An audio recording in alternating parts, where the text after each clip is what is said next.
amour, merci pour ta compassion, pour ce que tu vas encore faire ce soir. Je suis déjà réjoui, heureux de ce que tu as réservé pour nous ce soir. Que le ciel s'ouvre maintenant. Alléluia. Que les écluses des cieux s'ouvrent maintenant pour laisser échapper la bénédiction. Que le ciel s'ouvre pour laisser échapper la révélation. Tu as dit à Pierre que ce n'est pas la chair, ni l'homme qui t'a révélé cela, mais c'est mon Père qui est dans les cieux.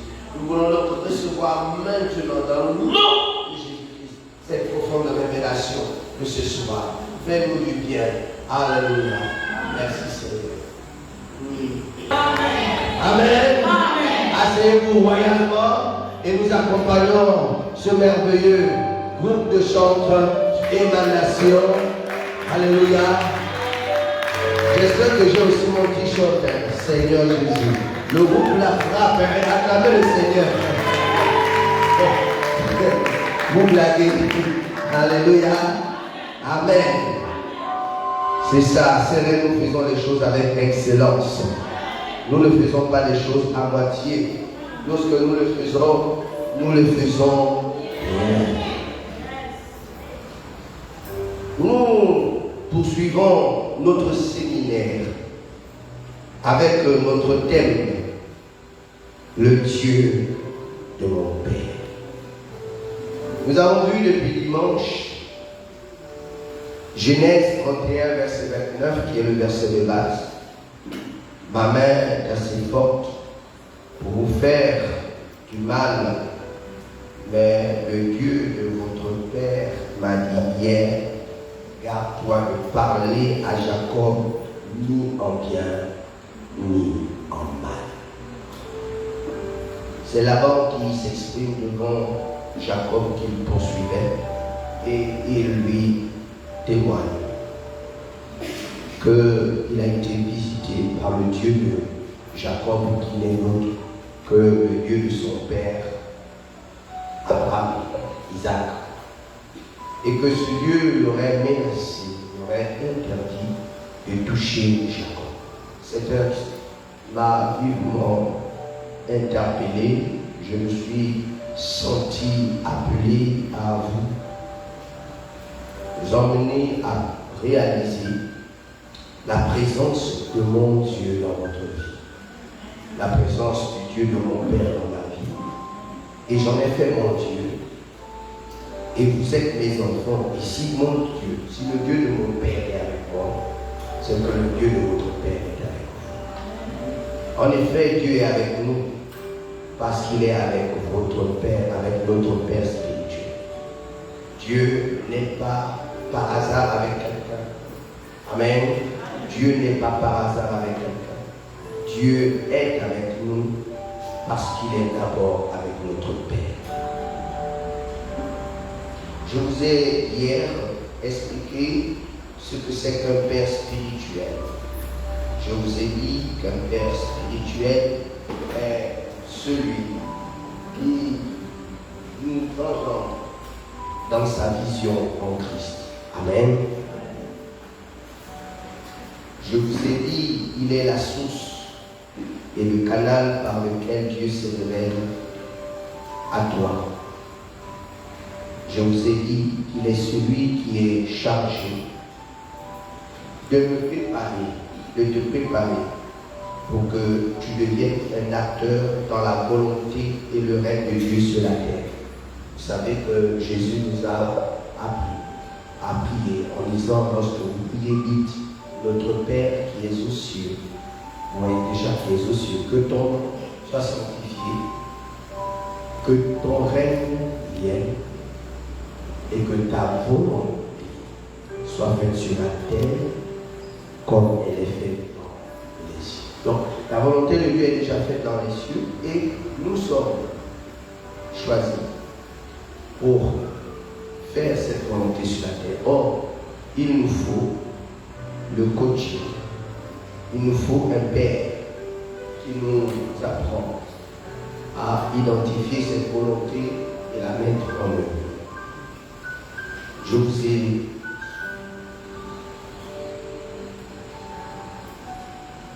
Ensuite, nous sommes rentrés sur pourquoi le Dieu de mon Père est-il avec moi. Voilà. Et je vais poursuivre là-dessus. Pourquoi le Dieu de mon Père est-il avec moi? C'est la question que nous sommes en droit de nous poser pour ne pas passer à côté du plan de Dieu.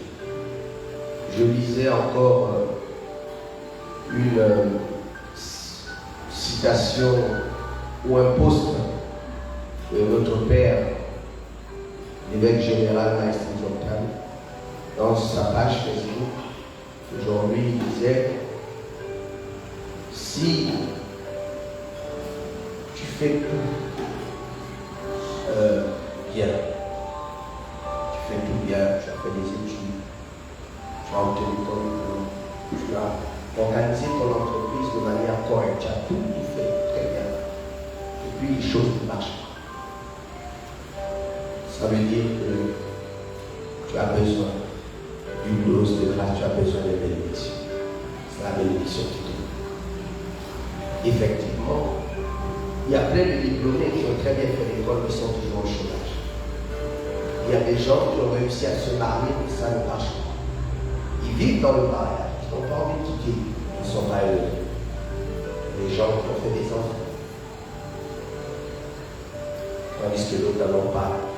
Faire un enfant, c'est une bénédiction. Sauf que quand il voit la qualité de l'enfant qu'il a, il se pose des questions si vraiment Dieu, si ça valait la peine de faire un enfant. Voyez, en toute chose, nous devons avoir besoin de bénédiction. Et la bénédiction, ce n'est pas Dieu qui la donne, c'est le Père. C'est de qui tu es né et de ce que celui qui t'a naquit a déclaré sur toi. Est-ce que vous comprenez? C'est très important. Je vous ai dit hier que le Dieu de mon Père est avec moi pour que j'aide mon Père à atteindre son but fixé dans son ministère.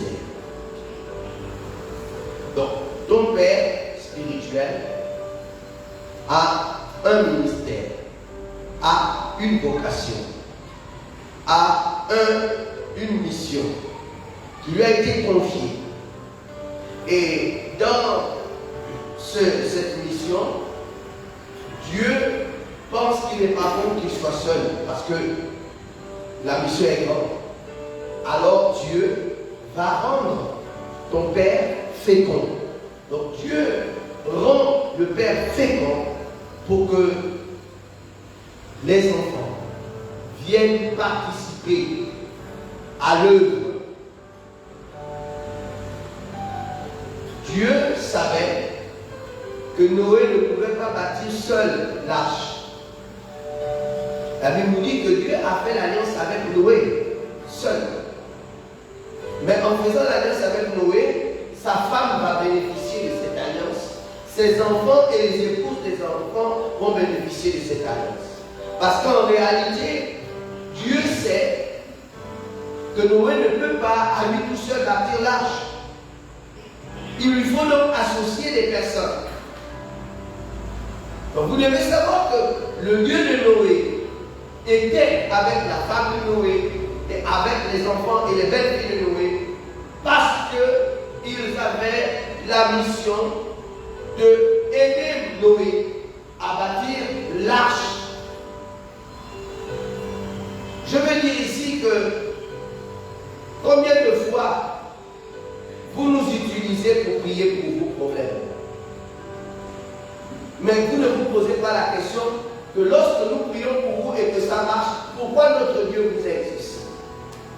C'est parce que notre Dieu a besoin de vous, à nos côtés, ici, pour bâtir cette œuvre. Mais ce n'est pas ce que vous faites. Vous demandez à longueur de journée des prières, que l'on prie pour vos problèmes. Vous envoyez des WhatsApp. Vous demandez de prier pour tel sujet. Nous prions. Dieu agit. Mais vous savez, simplement cette amabilité de dire Dieu a agi comme Dieu a fait. Amen, merci. À la prochaine fois. Effectivement, la prochaine fois, votre prochain problème, vous revenez et vous demandez la prière. Chacun peut voir la révérende sans dire le révérend Karel ou le révérend ou même l'évêque. On peut me rencontrer dans mon bureau. Et on va me prendre 1 heure, 2 heures de temps à me parler de tous ces problèmes. Moi, je vais passer 2 heures de temps à t'écouter. Quoi, ces 2 heures, si je travaille à Communion, je suis déjà. Mais je t'écoute pour toi 2 heures de temps. À consommer le courant de mon bureau. Tu parles. Quand tu as fini, je t'exhorte, je prie pour toi, tu t'en vas, Dieu a fait. Après tu viens faire. Tu penses que moi, si je t'ai donné 2 heures de temps, parce que la Bible dit que vous avez reçu gratuitement, je vais vous donner gratuitement. Mais laissez-moi vous dire que quand j'ai étudié la théologie, ce n'est pas gratuit qu'on m'a fait étudier la théologie, donc ne me dites pas qu'on m'a donné ça gratuitement. Bien que vous quittez Libreville et venir ici, quand je suis arrivé à Marie, Afrijet m'a fait payer 197 000 francs l'aller simple. Maintenant, tu me dis que c'est gratuit. Pour venir te prêcher là, j'ai payé 197 000 francs. Et tu me dis, tu as reçu gratuitement, donne gratuitement. Vous êtes sérieux.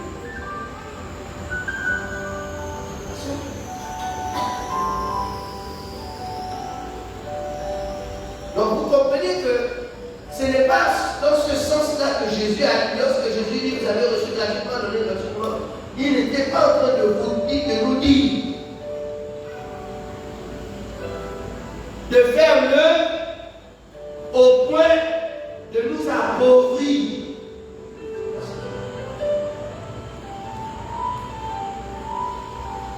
Il nous a dit de ne pas faire un commerce de l'évangile. Mais il a dit l'ouvrier mérite son salaire. Il a dit que lorsque je vous envoie prêcher l'évangile,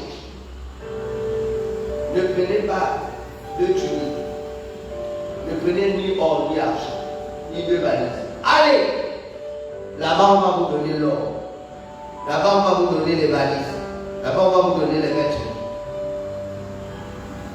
Ce que Jésus a. Donc vous comprenez que quand je viens trouver un enfant qui depuis 10 ans est malade et donc les parents passent le temps à dépenser de l'argent pour soigner l'enfant, ça ne va pas. Depuis 10 ans, on calcule, ça fait peut-être 20 millions de dépenses parce que vous l'avez fait que dépenser. Moi je viens, en 1 heure j'ai prié pour l'enfant. L'enfant est guéri. Qu'est-ce que tu fais de l'argent que tu utilisais pour soigner l'enfant? Donne-moi ça. Oh non. J'ai un projet de construire une maison là. Quand l'enfant était malade, le projet n'était pas. Maintenant, tu m'utilises que je guéris l'enfant par la puissance du Saint-Esprit que je le connais. Tu me dis, tu ne peux pas me donner cet argent. Parce que tu as une maison où je t'ai dit tous les idées du monde te viennent maintenant. Que mon Dieu, j'ai souffert. L'enfant a souffert. Tu te dis les verres à pour voir. Les verres à pour voir. Est-ce qu'il peut témoigner que depuis qu'il a prié pour ton enfant, tu es maintenant avec lui, tu le soutiens.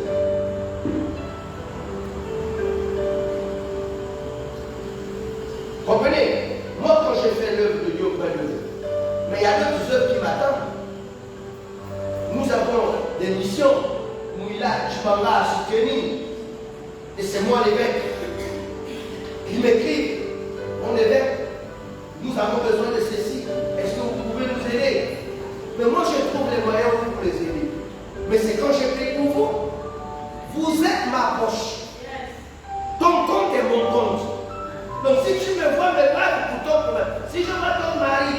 tu es fatigué et tu viens me voir pour que je prie pour qu'il ne te fatigue pas. J'ai une idée. C'est pour qu'en retour, vous devenez une bénédiction. Voilà.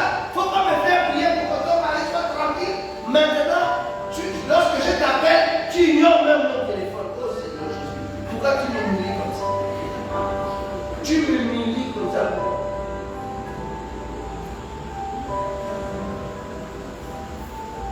J'ai reçu des personnes qui sont venues me voir parce qu'ils voulaient être ministres. J'ai prié pour eux en leur proposant de participer au financement de l'œuvre de Dieu et tout. Ils ont pris l'engagement, oui. Et quand ils sont devenus ministres, ils l'ont plus fait. Ils ignoraient mon téléphone. Ils me prenaient maintenant pour un mendiant. Mais c'est pas vous qui avez commencé à mendier quand vous êtes venu me demander la paix. Est-ce que vous comprenez? Pourquoi le Dieu de ton Père serait avec toi?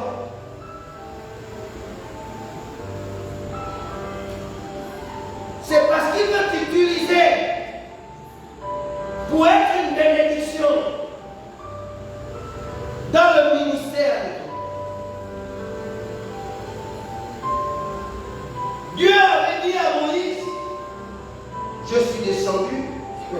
Moïse a 80 ans. Lorsque Dieu vient lui dire que je suis descendu, 80 ans. Il lui dit, voici deux choses dont je suis venu faire. Libérer le peuple d'Israël des mains des Égyptiens. Ensuite, vous le conduire vers une terre où le lait et le miel doivent être canaux. Nous avons vu hier que Dieu a consigné Moïse sur une seule action. Une seule. C'est seulement de libérer les enfants d'Israël de l'Égypte. Mais la seconde action a été dévolue à Josué. Et Josué a été préparé pour ça. Nombre 11-28 nous dit, Josué était serviteur de Moïse depuis son enfance. Allons-y dans le livre de Deutéronome, au chapitre 34, le verset 9. Deutéronome, chapitre 34. Excusez-moi. Voilà, verset 9. Voilà. Josué, fils de Nun, était rempli de l'esprit de sagesse, car Moïse avait posé ses mains sur lui. Les enfants d'Israël lui obéirent et se conformèrent aux ordres que l'Éternel avait donnés à Moïse. Les gens me demandent de leur imposer les mains, disait la sagesse. Vous amenez même vos enfants et vous demandez à mon évêque, est-ce que tu peux imposer les mains à mon fils pour qu'il ait la sagesse? Seulement, Moïse avait imposé les mains à Josué pour qu'il ait la sagesse, parce que cette sagesse devait l'aider à poursuivre l'œuvre que Dieu avait confiée à Moïse. Donc lorsque vous venez demander ma bénédiction, sachez que ma bénédiction, elle a pour objectif de vous donner la capacité de mener dans le monde. Si dans votre intérêt de recevoir ma bénédiction n'est pas lié au fait de vous associer à mon œuvre, cette bénédiction ne sera pas sur vous. Elle va commencer comme le ventilateur, vous voyez. L'enfant passe, détache le câble. Le ventilateur continue à tourner, alors que c'est déjà débranché. Et c'est ce que vous faites. C'est pour cela que vous venez toujours de temps en temps recevoir la bénédiction. Elle n'est pas continuelle.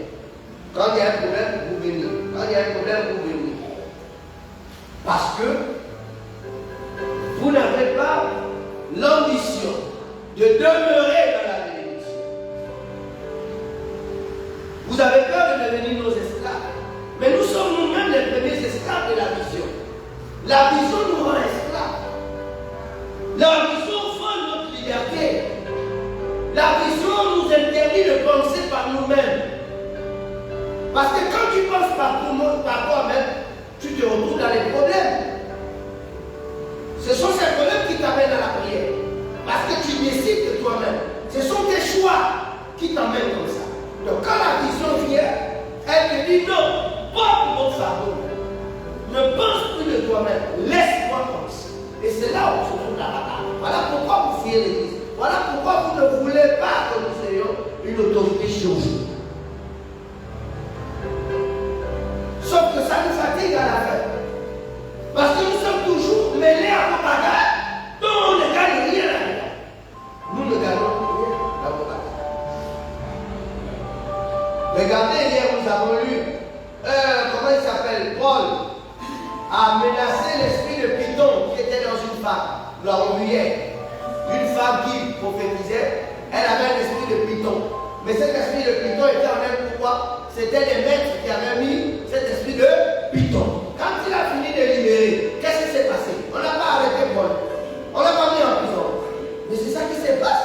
Quand nous combattons, lorsque nous venons dans vos problèmes ne sont pas des problèmes seuls. Il y a des gens dans vos vies qui causent ces problèmes-là.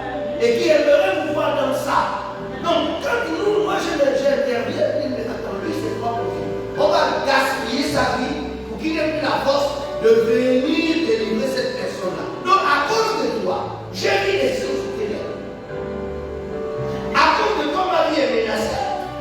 Mais tu me dis, ah, papa, tu es un homme de Dieu. Ta prière, c'est normal. Dieu va te bénir. Mais écoutez, les épreuves que je vis sont la conséquence de mon intervention dans ta vie. Je veux t'arracher les mains de tes oppresseurs. Mais tes oppresseurs ne sont pas prêts de me lâcher. Ils veulent me faire la peau. Ils ne peuvent pas m'aimer. À partir du moment où moi je commence à m'intéresser à ta vie, ils se sentent en danger. Et ils vont commencer aussi à rentrer dans ma vie pour chercher mes faiblesses, pour chercher des choses pour me nuire. Afin que je n'ai plus la force de te protéger. Ça, tu ne sais pas ça. Mais tu trouves que je m'intéresse un peu trop à ton porte-monnaie. Oui, moi j'aime ton porte-monnaie. Parce qu'il faut bien que je m'investisse pour quelque chose. Vous connaissez l'histoire de David et Goliath. Vous n'avez jamais connu l'histoire de David et Goliath. On en parle tout le temps, comme ça, vous n'avez jamais. Je vous raconte l'histoire de David et Goliath. Ça se trouve dans le livre de 1 Samuel, le chapitre 17. Goliath, en fait, les Philistins, c'était un peuple qui faisait la guerre à Israël. Et voilà comment l'armée d'Israël, avec le roi Saoul, se sont organisés, se sont donné rendez-vous dans un champ pour se battre. Donc les deux armées se regardaient. Et puis tout d'un coup, chez les Philistins, un géant comme la taille de ce temple, il était grand. On décrit sa lance, on décrit son bouclier même, c'est quelqu'un qui portait son bouclier. Vous le se placer devant. Puis quand il avançait avec quelqu'un avec son bouclier, tellement il était grand, costaud. Et donc il sort. Et il leur dit, écoutez, c'est pas la peine que nos armées se battent avec vos armes. Donnez-moi un homme chez vous, avec qui je veux me battre. Si je le tape, vous devenez nos esclaves. S'il me bat, on devient nos esclaves. Genre, les enfants d'Israël, l'armée d'Israël commençaient à reculer et personne n'a osé s'approcher de lui. Même le roi Saoul a dit, celui-là, qui parmi nous? La Bible dit que tous les matins pendant 40 jours, cet homme sortait à chaque fois et il les insultait, il les menaçait, il insultait même leur Dieu. Un jour, dans les 40 jours là, le papa de David au village prépare le pain des vies et dit à David, laisse peut-être beau, va voir tes grands frères qui sont à la guerre. Tu leur apportes le lait, le pain, tout ça. Parce qu'il faut soutenir l'effort de guerre. Va te renseigner et ramène-moi des nouvelles. Voici comment David va convoyé par son père. Oui, c'est toujours quand ton père t'envoie, même si c'est vers le danger, que la gloire de Dieu t'attend. David s'en va. Et lorsque David arrive, il trouve ce jour-là, le Philistin sort comme d'habitude et il s'est mis à insulter. Vous êtes des chiens, vous êtes les esclaves de Saoul. Personne n'est capable de venir me combattre. Venez, vous allez voir, me forcer. Et les Israélites étaient en train de se parler. Vous avez vu comment il est fort. Vous avez vu comment il est grand. Personne ne peut aller le combattre. Personne. Et David arrive devant cette situation. Il se dit, mais qu'est-ce qui ne va pas ici? Et il se renseigne. On lui dit non. Le Philistin là tous les jours. Ils sont restés. Il nous insulte. Personne ne peut aller l'affronter. Et puis David dit, mais qu'est-ce qu'on va donner à celui qui va aller au combat? Voilà. David a dû se poser cette question. Qu'est-ce qu'on va donner à celui qui va aller au combat? Et il dit, le roi a dit, si quelqu'un va le combattre et le bat, sa famille sera exemptée d'impôts toute sa vie. Et le roi va lui donner sa fille en mariage. David dit que c'est vrai ça. Le grand frère entend. David va dire, hey, toi tu es venu faire quoi ici? Tu as laissé tes bébés chez papa là-bas. Avec qui? Je connais ton orgueil. Tu es venu faire quoi ici? David dit, mais quel mal moi j'ai fait? Je fais quel mal? J'ai juste posé la question que le Grengalère, celui-là qui n'est pas circoncis, il insulte, il est insulte. Un type comme ça, on n'a pas compris. Maintenant, il vient insulter les gens. C'est pour ce que j'ai demandé. Grand frère, ne cherchons pas de problème. S'il vous plaît, qu'est-ce qu'on va donner? Ils sont autorisés. Qu'est-ce qu'on va donner à celui qui va combattre ce Philistin? On lui dit, le roi dit, celui qui va combattre le Philistin, qui va battre le Philistin, il sera, lui et sa famille, exonéré d'impôts. Ensuite, le roi donnera sa fille en part. Il dit que c'est bon.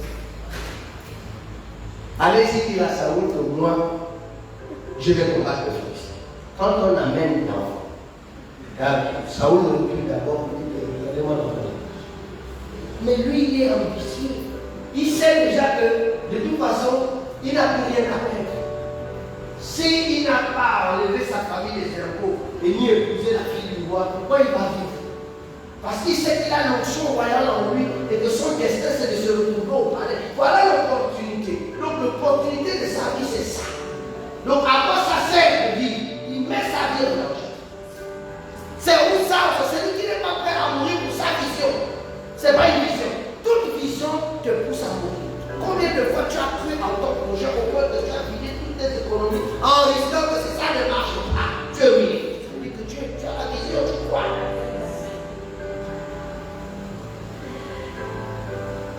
Donc vous comprenez que David a risqué sa vie.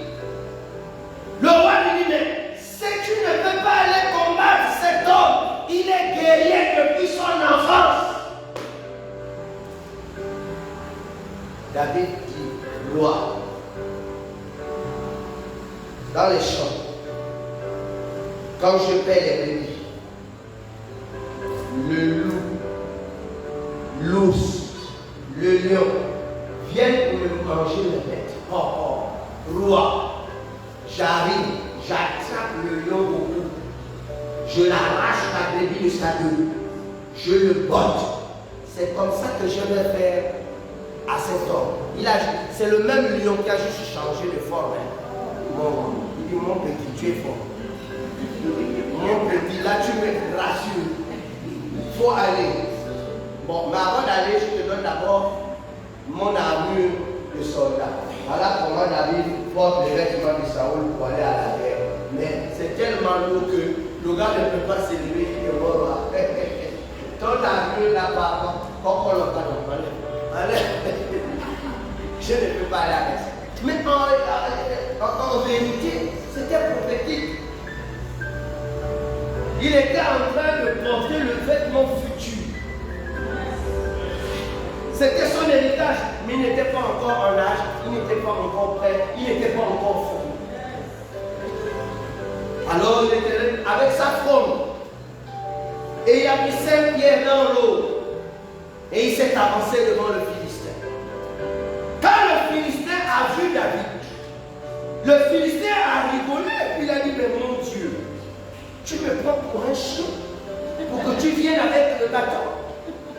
Est-ce que vous savez que quand ton ennemi te regarde et puis te dit, toi là un rat comme toi, ça veut dire que lui dans sa tête, il est déjà en train de gagner. Mais s'il te voit et il te dit, pourquoi tu me parles comme un chien, il vient de perdre. Comprenez les langages. Si quelqu'un se voit chien quand il te regarde, il te voit zéro. Il se voit zéro. C'est-à-dire quand vous écoutez quelqu'un et qui se dit devant toi que pourquoi toi tu me prends pour, c'est comme ça. Ça veut dire que tu l'as montré aux gens. C'est pourquoi vous-même faites attention. Quand vous regardez quelqu'un, comment vous-même vous voyez aux yeux de la personne. Si déjà tu te sens moins que rien, ne continue pas le combat. Parce que tu es déjà là. Donc David a battu cet homme, rien que par le fait que l'homme lui-même a vu David et il dit, tu me prends pour un chien. Tu verras ce que je vais te faire. Et David lui dit, tu me menaces avec les javelots, avec le bouclier, avec le casque. Mais moi, je viens à toi au nom de l'Éternel des armées que tu as insulté. Je vais te couper la tête et je vais te livrer en pâture aux oiseaux du ciel. Donc, la bataille s'est engagée. Il a pris le caillou. Comme il savait lancer la fronde, Dieu a pris le caillou en chemin et a enfoncé le caillou sous le front. Le Philistin est tombé. David a couru, a pris l'épée, a coupé le cou du Philistin et a présenté. Toute l'armée d'Israël a eu à retrouver le courage. Ils ont battu l'armée des Philistins. Tout ça parce qu'un jeune a eu le regard sur la récompense. Acclame le Seigneur.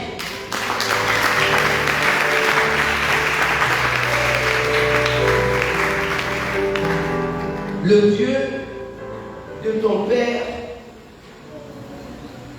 s'attache à toi parce qu'il veut poursuivre avec toi son œuvre.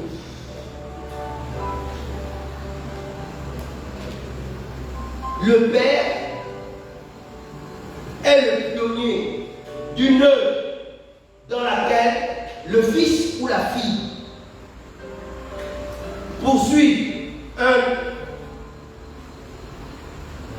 doit poursuivre et mettre.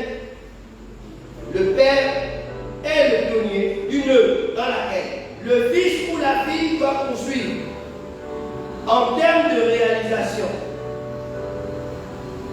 C'est pourquoi le Dieu du Père s'attache au Fils. Je répète, le Père est le pionnier d'une œuvre dans laquelle le fils ou la fille doit poursuivre la réalisation. C'est pourquoi le Dieu du Père s'attache au Fils. 1 Chroniques 28, verset 2. Le roi David se leva sur ses pieds et dit, écoutez-moi mes frères et mon peuple. J'avais l'intention de bâtir une maison de repos pour l'arche de l'alliance de l'Éternel et pour le marchepied de notre Dieu. Et je me préparais à bâtir. Verset 6. Il m'a dit, Salomon ton fils bâtira ma maison et mes parvis, car je l'ai choisi pour mon fils et je serai pour lui un père. Si Dieu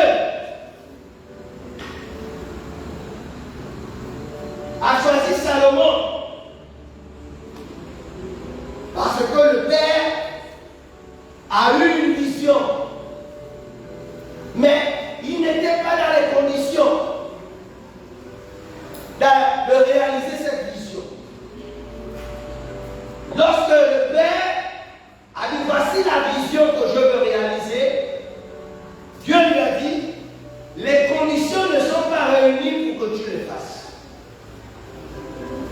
Toi, tu vas avoir la responsabilité de réunir les conditions. Ensuite, c'est ton fils qui bâtira. Et je serai avec ton fils. Donc, Dieu n'est pas avec nous seulement parce que nous sommes le fils d'eux. Car Salomon n'était pas le seul fils. Le roi David avait plusieurs fils. Mais Dieu n'a pas choisi ces fils-là. Dieu a choisi un seul fils, Salomon. Et il a décidé d'être avec Salomon.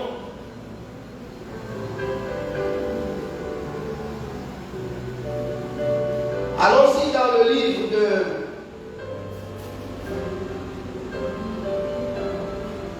Un roi 3. Un roi, chapitre 3.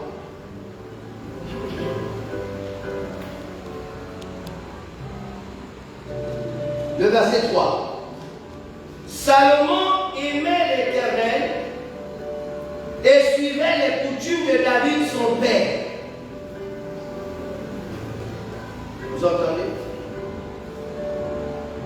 Salomon aimait l'Éternel et suivait les coutumes de David son père. Ce n'est pas tout que d'invoquer le Dieu de ton père. Est-ce que tu as donné à ton père le temps de t'enseigner les coutumes qui permettent à son Dieu d'agir dans sa vie? Si tu vois Dieu œuvrer dans la vie de ton père, c'est que ton père sait des choses qui font que ce Dieu agisse. Maintenant, si tu veux voir ce Dieu œuvrer aussi dans ta vie, assure-toi que ton père t'enseigne les lois et les principes qui font que Dieu s'est attaché à lui.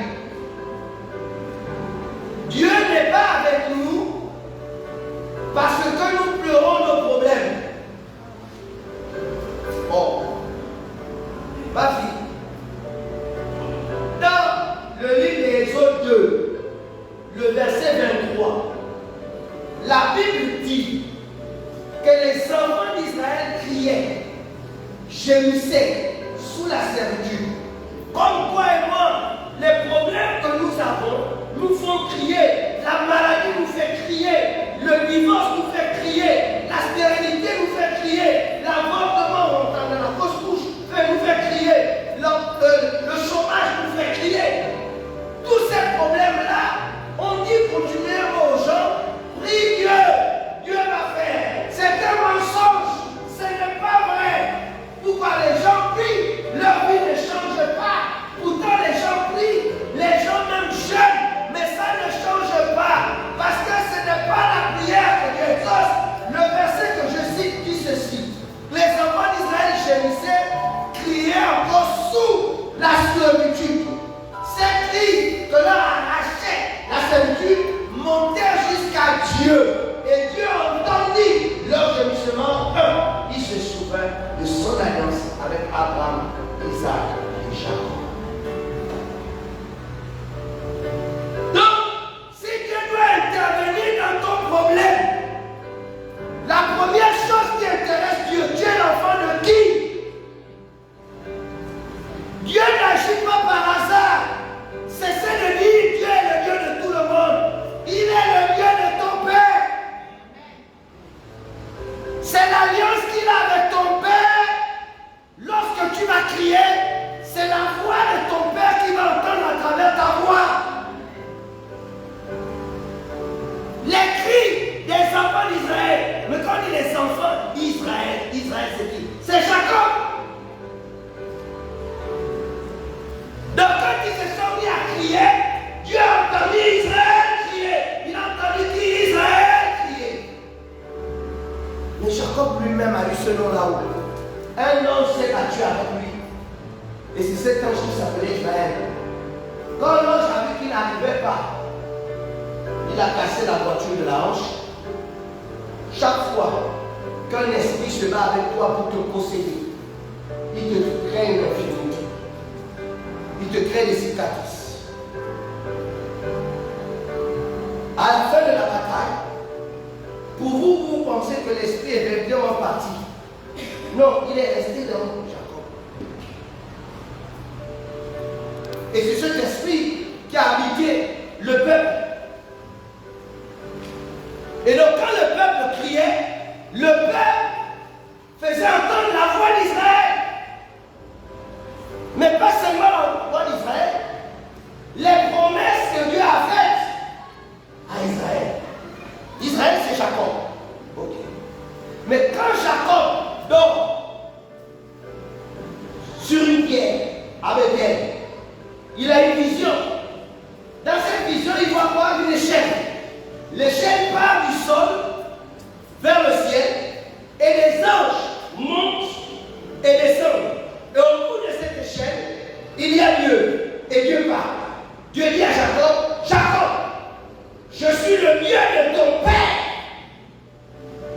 Abraham, Isaac, la terre où tu te couches, où tu es couché, je te la donnerai à toi et à ta postérité. Mais ce qu'il dit là, Jacob, il avait dit à Abraham.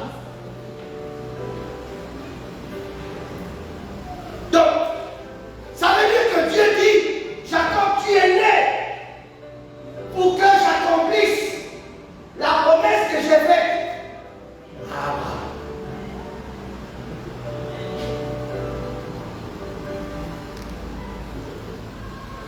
Donc si Dieu exauce ma prière dans ta vie, d'abord c'est que tu es mon fils ou ma fille. Je ne complique plus la vie. Quand quelqu'un a une situation, je n'ai pas besoin de me compliquer dans la prière. Je prie simplement et puis je dis à Dieu. Pour moi, si c'est mon enfant, Dieu va faire. Si tu me réveilles en me disant que Dieu n'a pas fait, je comprends que tu n'es pas sélectionné. Va chercher ton père.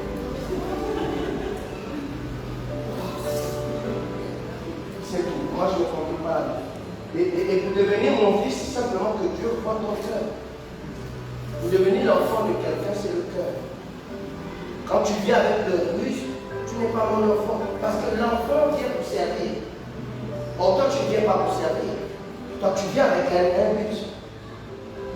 Tu viens pour prendre. Tu n'étais même pas disponible pour que je puisse moi aussi t'appeler et t'utiliser. Toi, ce que tu veux, c'est que l'homme de Dieu a l'onction et qu'il me règle mes problèmes. Ça, quand tu penses comme ça, tu n'es pas mon enfant.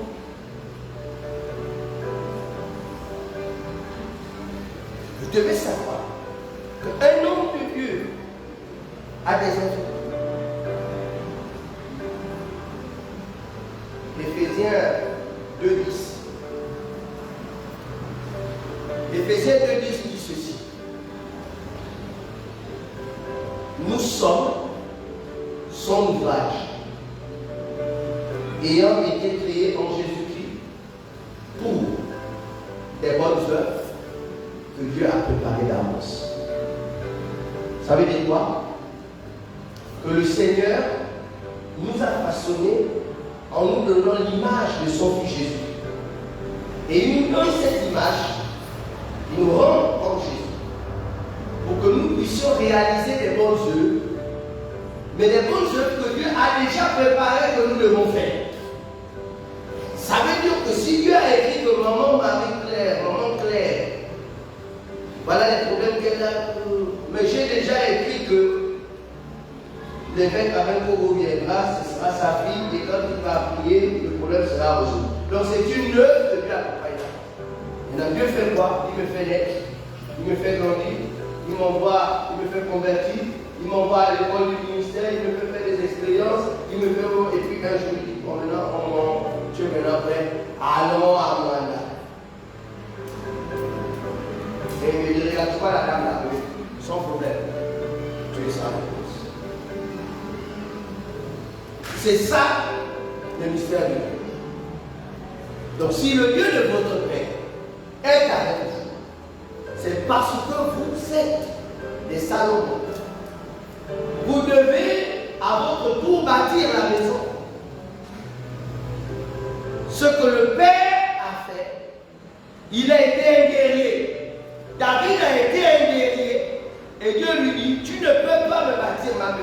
que tu es rien. Mais ton fils après toi, lui, va dire. Vous devez donc savoir que le Père a la responsabilité de détruire tous vos ennemis pour vous donner la possibilité maintenant de servir. Le chômage est ton ennemi.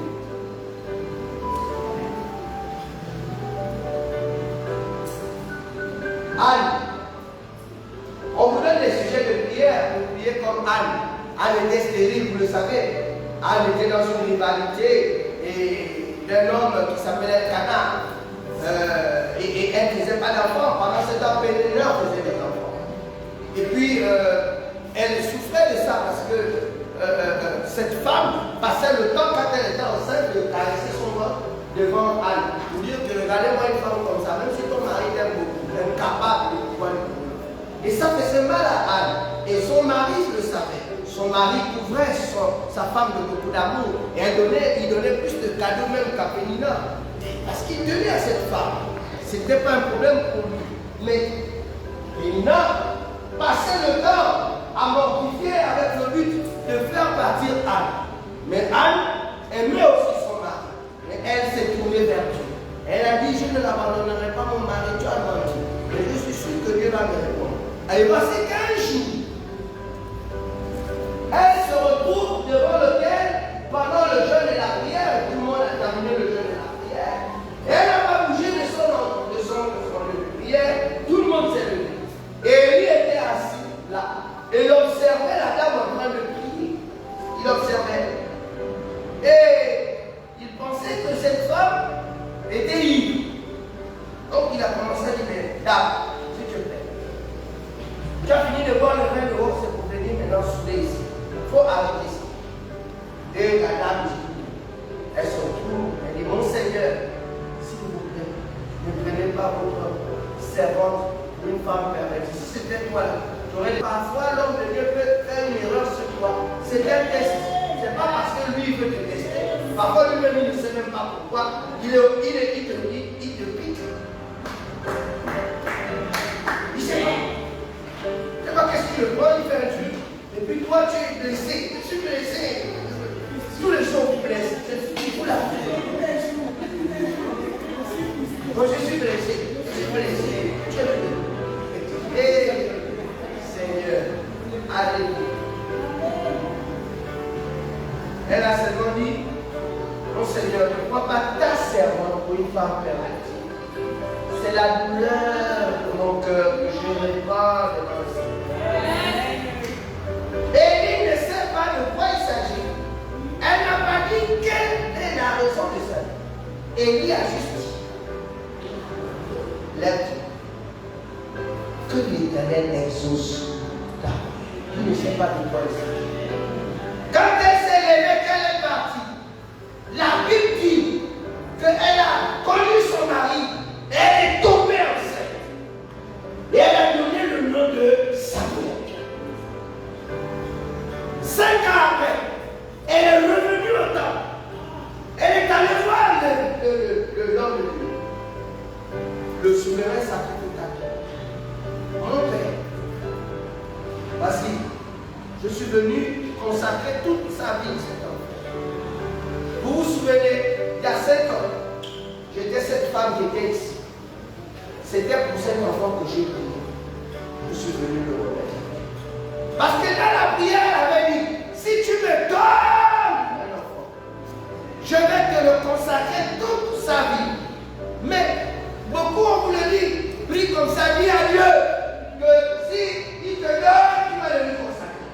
Parce qu'on a vu que quand elle a dit ça, automatiquement, le prophète qui était assis l'a taquiné et il y a eu le miracle. Mais en réalité, je vous l'ai déjà dit ici, Élie avait un problème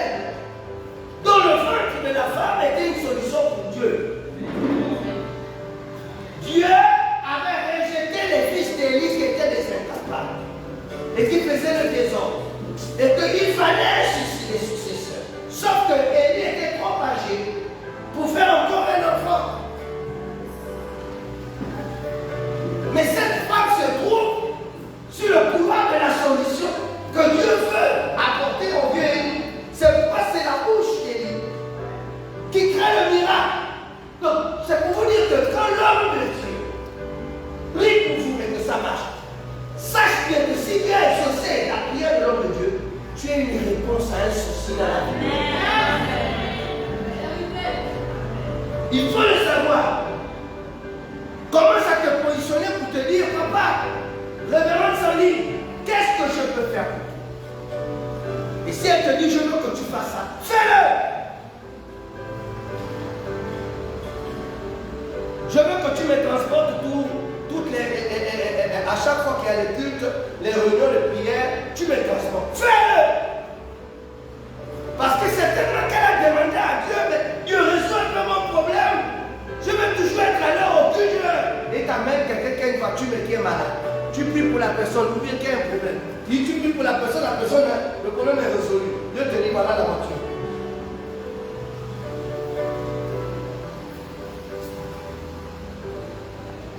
Je ne sais pas si vous me comprenez. Pourquoi le Dieu de ton Père est avec toi? Le Dieu de ton Père pense qu'il veut augmenter et financer ses travaux. Et il voit ta situation sociale. Demain, il fait augmenter ton salaire. Toi, ça te fait augmenter les idées de dépenses.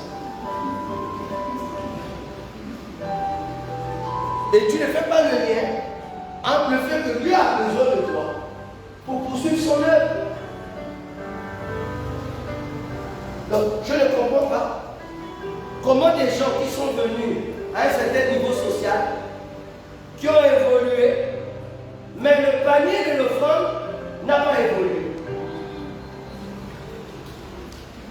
C'est qu'il y a un vol dans la matière. Il y a quelque chose qui n'est pas. Quelqu'un était au chômage. On a prié, on a fait des jeûnes, on a fait des veillées. La personne a trouvé le travail. Elle n'y a plus rien. Et cette personne, quand on cherche à ce que ah oui, je sais que votre église a fait trop les livres et les offrandes. C'est pour ça que moi je ne viens pas. Les enfants. Je ne dis pas que nous aimons les livres et les offrandes. Moi je ne cache pas ça. C'est vrai. Mais c'est pour cela qu'on a prié que Dieu l'envoie. Parce qu'on veut manger tes livres et tes offrandes. Je ne fais pas partie des hypocrites. Non, si je suis prêt à prier que tu es ton mari, pour qu'il soit calme et qu'il arrête de partager son argent à toutes les copines de dehors, c'est que l'argent est pris donné aux copines. Je veux que tu appelles ça l'église. Donc ne me fatigue pas pour que je me mette à combattre les copines de ton mari pour qu'à la fin, tu ne t'occupes pas de moi de l'église. Est-ce que je parle bien? Ne me fais pas entrer dans des combats où je ne sais pas ce que je gagne. Amen. Amen. Amen. Amen. Amen. Amen. Amen. Amen. Amen. Amen.